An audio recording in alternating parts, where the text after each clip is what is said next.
is going to be the fourth tutorial. I'm going to show more stuff about integers and how they can be used. First thing I want to do is I want to show off my new background that I made in Photoshop not too long ago. So over here to Eclipse. This is where we left off last time, and I showed how you can add two strings together, or two bits of text, this string and this bit of text which is also a string, and you can add them together and it'll print out the same result as if they had all been as one. So you see hello Billy Bob Joe. Now, first thing I want to teach you though, before I get into the integer stuff, is last tutorial when I was explaining the integers, or basically starting off with them, you may have seen me done two double slashes, a double slash. So I think the code was like int a equals 0, so a, and then down here I was showing how you don't need to tell Java that it's an int again. So just a reminder, or a refresher, you can change the value of an int by just putting the variable and then equals, but you don't need to put int in front of it again, because you already told Java that it's an int right here, and you can't change the type of it in the middle of a method, or you can't change the type of it at all. So there's no reason for you to tell Java that it's an int again. But what I did is I put two slashes here to show how the line here saying that we had an error would go away. But there's one here because we're not instancing A up here anymore. And that's because the two slashes are basically, it's a comment. So basically you can type whatever you want in them and the running program won't see it.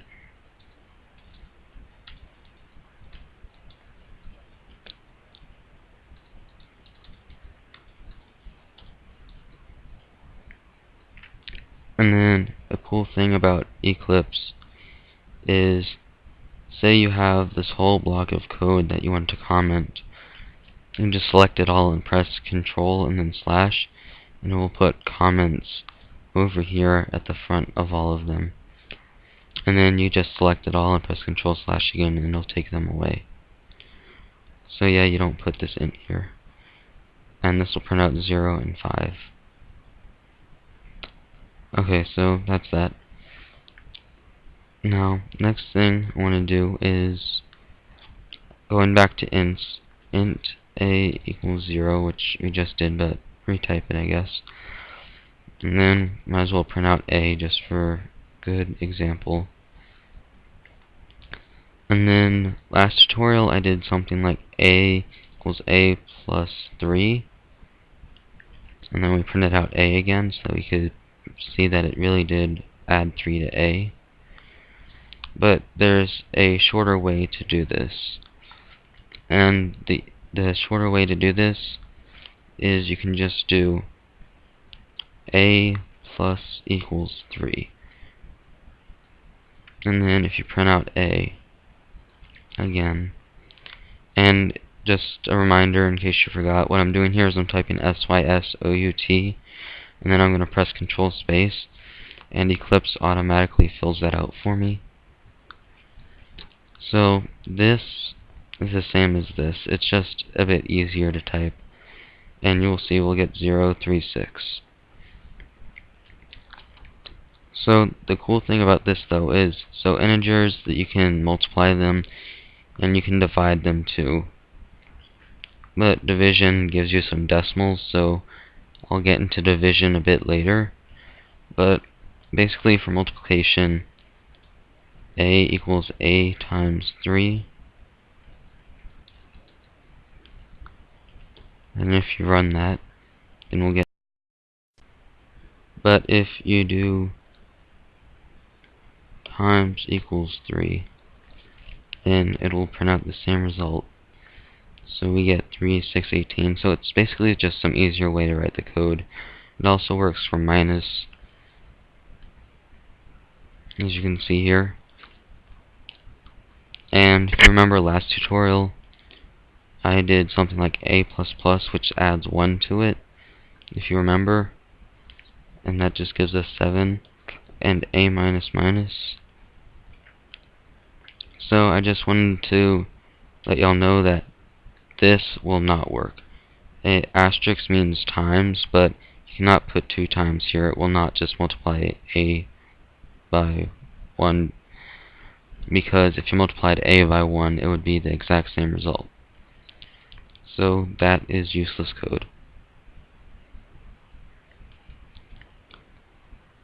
So I think that's it for basics of integers. But I guess I can get into decimals now. So you have your integers. Int a equals 10, and then I'm going to pick a number to divide it by. So int b equals 6, and I want a number that's going to return a decimal.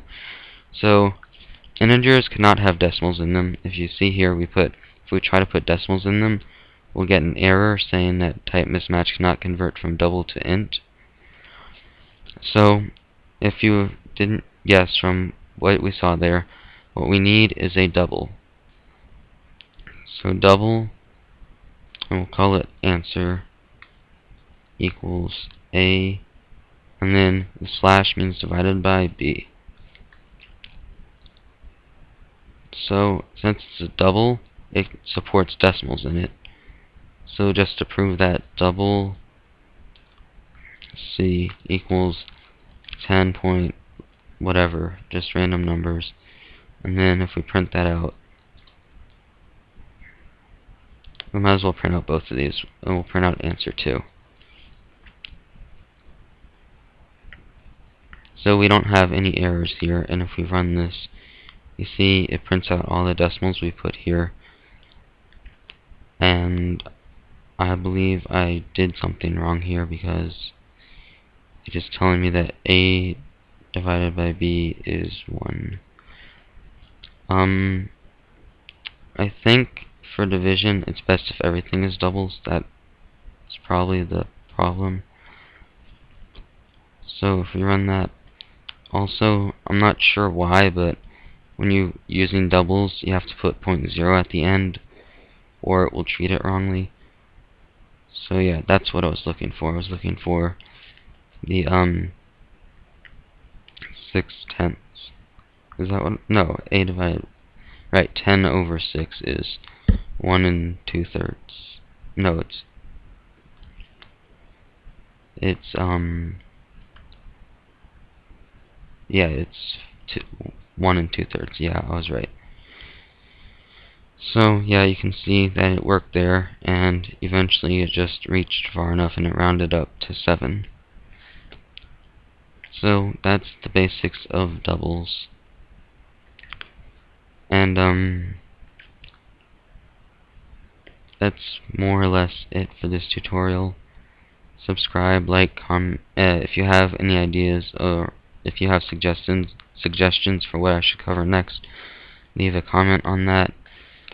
If you need me to re-explain something, because I know I might not have explained this as best as I could have. If something doesn't make sense, just leave me a comment and I'll try to explain it better. Thanks for watching.